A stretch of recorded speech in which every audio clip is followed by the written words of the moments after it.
उपस्थित धर्मानुरागियों आत्मा, आज पूरे भारतवर्ष में श्री कृष्ण का जन्म दिवस मनाया जा रहा है। अनेकों प्रकार की घटनाएं आप सुनते हैं उनके जीवन के बारे में। कुछ कल आपने श्रवण की, एक उनके जीवन से संबंधित एक घटना जिसकी चर्चा आज करेंगे, क्योंकि वो घटना एक मिसाल है, एक आदर्श है कि जीवन में यदि मित्रता होनी चाहिए तो कैसी होनी चाहिए। मित्र बनाना बहुत आसान है, लेकिन मित्रता निभाना बहुत कठिन है। आप सभी जानते हैं कि श्री कृष्ण का नाम आता है तो उनके मित्र सुदामा का नाम भी। ये भी सभी जानते हैं कि कृष्ण एक समय आया जब राजा बन गए द्वारिका के, और सुदामा क्या रह गए? अत्यंत निर्धन ब्राह्मण। ये सब संयोग की बात है, कर्मों की बातें हैं। एक समय था जब दोनों छोटे थे, बाल्य अवस्था थी। श्री कृष्ण को क्योंकि बचपन गोकुल में बीता तो विद्या अध्ययन का अवसर नहीं मिला, तो कंस के वध के पश्चात में ये निर्णय लिया गया कि श्री कृष्ण को कहाँ भेजा जाएगा? गुरुकुल में भेजा जाएगा, क्योंकि आगे जाकर के राज्य संभालना है, यादव जाति का नेतृत्व करना है, तो उसके लिए शिक्षा प्राप्त करना अत्यंत आवश्यक है। हालांकि श्री कृष्ण तो बचपन से ही बुद्धिमान थे, लेकिन फिर भी लोक की रीति है, संसार का नियम है, तो गुरुकुल में भेज दिया गया गुरु संदीपन के आश्रम में। गुरु संदीपन के आश्रम में भेंट हुई एक ब्राह्मण पुत्र से जिसका नाम था श्रीदामा, सुदामा भी कहते हैं। मित्र बन गए। बचपन का साथ ऐसा ही होता है, बड़े मित्र बनाने से पहले देखते हैं कि सामने वाले का स्टेटस क्या है। यदि बराबर का स्टेटस है या प्रभावशाली व्यक्तित्व है तो लोग सोचते हैं ये हमारा मित्र बन जाए तो हमारा भी कुछ फायदा, और यदि सामने वाला अपने से नीचे है तो व्यक्ति शक की नज़रों से देखता है, शंका करता है मन में, कहीं ऐसा तो नहीं है मेरा फ़ायदा उठाने के लिए मुझसे दोस्ती करना चाहता है। नहीं, इससे यदि मित्रता करी तो समाज में मेरी क्या इज्जत रहेगी? लोग कहेंगे ऐसा व्यक्ति इसका मित्र है। और यदि बड़े संपन्न व्यक्ति से मित्रता की तो लोग कहेंगे अरे वाह, इसके साथ इसकी मित्रता है। ऐसा ही होता है। बचपन था, कृष्ण की सरलता थी, दोनों क्या बन गए? मित्र बन गए। और मित्रता में साथ उठना है, साथ ही विद्याधन करना है, क्योंकि गुरुकुल में रहते हैं। और गुरुकुल का एक नियम होता है कि गुरुकुल में कोई छोटा बड़ा। कितनी सुंदर व्यवस्था थी भारतवर्ष के अंदर, गुरुकुल व्यवस्था कि बालक जब 7 वर्ष का, 6 या 7 वर्ष का हुआ, इससे पहले वो कहाँ रहता था? परिवार के साथ, अपनी माता के साथ। उसे माँ के स्नेह की आवश्यकता हुआ करती थी। फिर जब कुछ बड़ा हुआ, 6-7 वर्ष की आयु हुई, अब जीवन में अनुशासन आवश्यक है। अब जीवन में क्या जरूरी है? नियम जरूरी है। तो बच्चे को, चाहे वो राजकुमार हो और चाहे वो किसी सेठ का बेटा हो, चाहे वो किसी सामान्य व्यक्ति का बेटा हो, सबको कहाँ भेजा जाता था? गुरुकुल भेजा जाता था।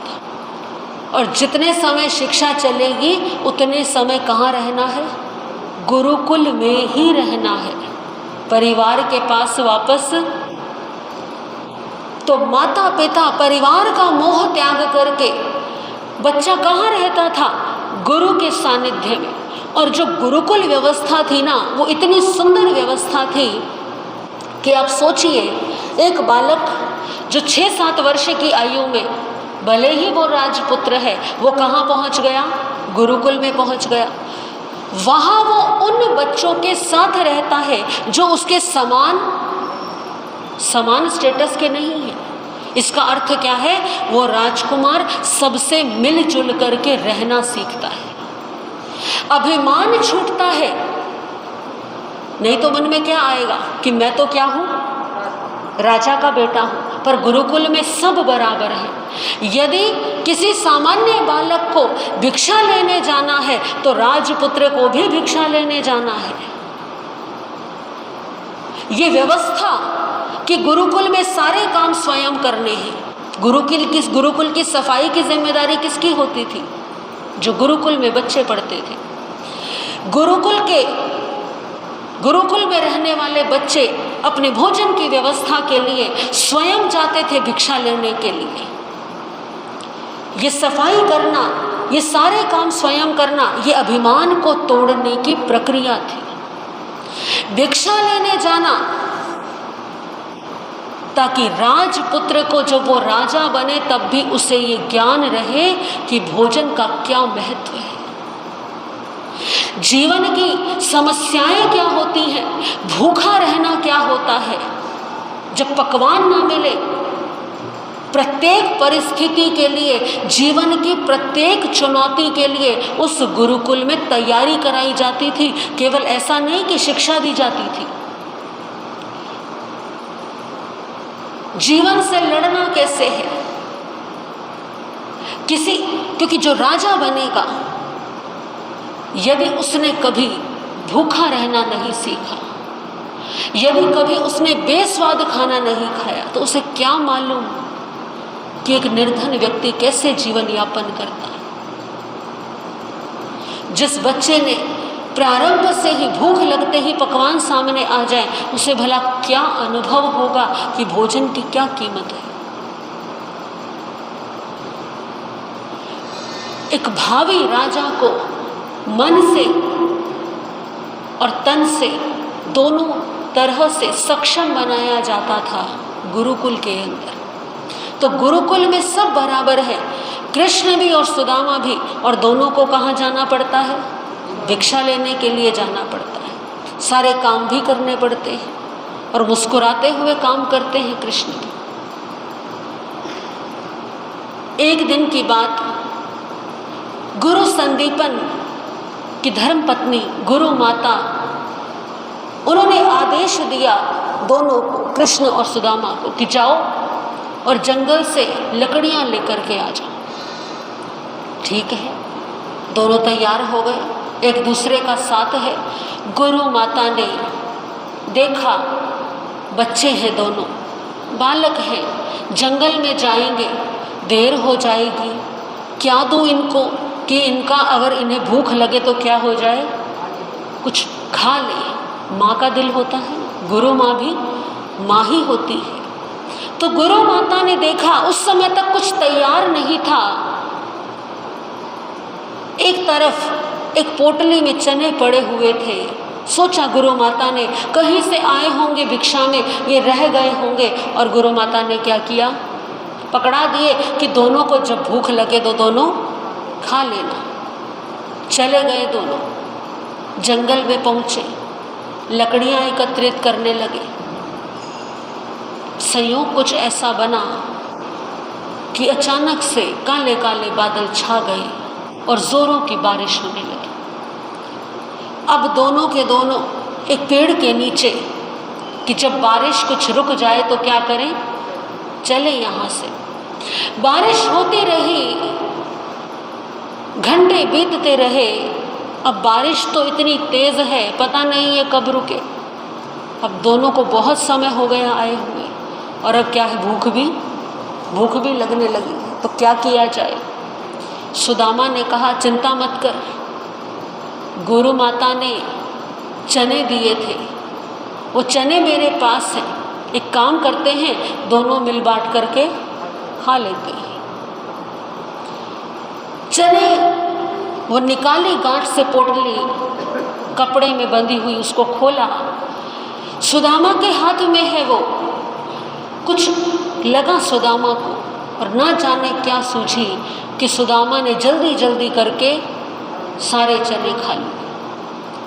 कृष्ण मांगते रह गए, लेकिन सुदामा ने चने, कृष्ण नाराज हो। अरे कैसा मित्र है, यदि इतनी ही भूख लगी थी तो मुझे बता देता, मैं तुझसे नहीं मांगता, लेकिन तुमने तो क्या किया, मुझसे छुप छुप करके सारे चने खा लिए। सुदामा कहते आज एक भी मैं चना नहीं दे सकता, तुझे पता है मुझसे भूख सहन नहीं होती। श्री कृष्ण मांगते रहे, थोड़े तो दे दो, थोड़े तो दे दे, पर नहीं दिए, खा गए। ये घटना कितनी साधारण सी है, लगेगा कि शायद सुदामा जैसा बालक, स्वार्थी बालक, कि अपने को भूख लगी है तो ज़्यादा किसको खाना है, मुझे खाना है। पर कहानीकार कहते हैं कि ऐसा नहीं था। सुदामा ने, क्योंकि ज्ञानी थे, ध्यान करते थे, साधना करते थे बाल्यकाल से ही, तो जैसे ही वो चने की पोटली खोली, वो चने हाथ में लिए, ऐसे मुट्ठी भरी, तो आभास हुआ सुदामा को कि ये चने साधारण चने नहीं। सुदामा ने अपने ज्ञान में जाना ये चने कहाँ से आए हैं। वो चने एक गरीब निर्धन वृद्धा के थे। गांव में, निकट के गांव में एक गरीब निर्धन वृद्धा रहती थी, अकेली थी, घर में कोई कमाने वाला नहीं, और भिक्षा मांग कर के वो अपना गुजारा करती थी। संयोग की बात, 3 दिन से कुछ मिला नहीं, कोई भिक्षा नहीं मिली। तीसरे दिन किसी ने घर में रखे हुए कुछ चने क्या करे, उस वृद्धा को दे दिए। अब वृद्धा के मन में एक बात आई, अब तो दिन बीत ही गया, क्यों ना मैं कल ये चने खा लूं, क्योंकि 3 दिन से मुझे कुछ भोजन नहीं मिला, और पता नहीं अब आगे भी कितने दिन भोजन। गरीब व्यक्ति ऐसा ही सोचता है ना, उसके पास कोई वस्तु आए वो क्या सोचता है, अभी मैं इसे संभाल करके इस्तेमाल करूं, पता नहीं आगे मिले या ना मिले। तो उस निर्धन वृद्धा ने वो शाम को मिले थे चने, उस पोटली को बांधा और वो पोटली घर में एक कोने में रख दी, ये सोच करके कि कल खा लूँगी, थोड़े थोड़े खाऊंगी तो कुछ दिन मेरे निकल जाएंगे। और वृद्धा सो गई। रात में एक चोर आया, चोर ने सोचा ये पोटली में क्या रखे हैं, कुछ गहने रखे हैं, कुछ माल रखा है। चुपचाप वो पोटली उठाई और लेकर के भाग गया, लेकर के चला गया। संयोग से वो चोर संदीपन ऋषि के आश्रम में भी पहुंचा और वो पोटली उससे वहां छूट गई। अब सुबह जब वृद्धा उठी, उस वृद्धा ने ढूंढा, भूख लगी थी बड़ी जोर की, तो चारों तरफ देखा, वो पोटली तो कहाँ मिलती। तो उस वृद्धा के आंखों से आंसू बहने लगे, 3 दिन की भूखी है, सोचा था आज वो चने खाएगी, कुछ पेट भरेगा। आंखों से आंसू बहने लगे कि किसी ने मेरे चने चुरा लिए। तो एक आह निकली, एक भाव निकला मन से कि जो भी मेरे चने खाए वो हमेशा के लिए निर्धन रह जाए, वो भी जाने कि भूखा रहना क्या होता है, निर्धनता क्या होती है। जब सुदामा ने वो चनों को हाथ लगाया, ऐसा कहानीकार कहते हैं, हो सकता है समझाने के लिए कहा गया हो, पर यह बात सत्य है, जब किसी वस्तु के साथ किसी की आह जुड़ जाती है तो उसका परिणाम क्या होता है। तो सुदामा ने चिंतन किया, ये यादव कुल का नेता बनेगा, जो मेरे साथ बैठा है उसे आगे जाकर के बड़े बड़े उत्तरदायित्व निभाने हैं। यदि ये निर्धन हो गया तो नहीं चलेगा। मेरे साथ मेरे ऊपर जिम्मेदारी केवल मेरे परिवार की है। मैं निर्धन रह गया तो चल जाएगा, लेकिन यदि ये निर्धन रह गया तो नहीं चलेगा। ऐसा विचार करके सुदामा ने सारे चने खुद खा लिए। और यही कारण है कि सुदामा जीवन भर निर्धन रहे। अपने मित्र के ऊपर आने वाली उस विपदा को अपने ऊपर ले लिया, मेरे मित्र को कष्ट ना हो। और यही कारण रहा कि जब सुदामा श्री कृष्ण से मिलने के लिए गए तो श्री कृष्ण ने उस मित्रता का कर्ज उतारा कि उस सुदामा की सारी निर्धनता दूर कर दी। और देखिए कितनी बड़ी बात है कि राजा बनकर के भी कृष्ण भूले नहीं कि वो निर्धन सुदामा उनका वो मित्र है, वो परम मित्र है। यदि उस दिन वो चने खा लिए होते तो आज इतना बड़ा साम्राज्य, वो अभिशाप झेलना पड़ता। तो जीवन में जब सच्चे मित्र मिले तो उनकी कद्र करनी चाहिए, और मित्रता निभानी हो तो ऐसे ही निभानी चाहिए। हमारा जैन धर्म भी कहता है कि यदि आज आप संपन्न हैं तो अपने स्वधर्मी बंधु की सहायता कीजिए। स्वधर्मी बंधु की सहायता करना भी धर्म की प्रभावना करना है।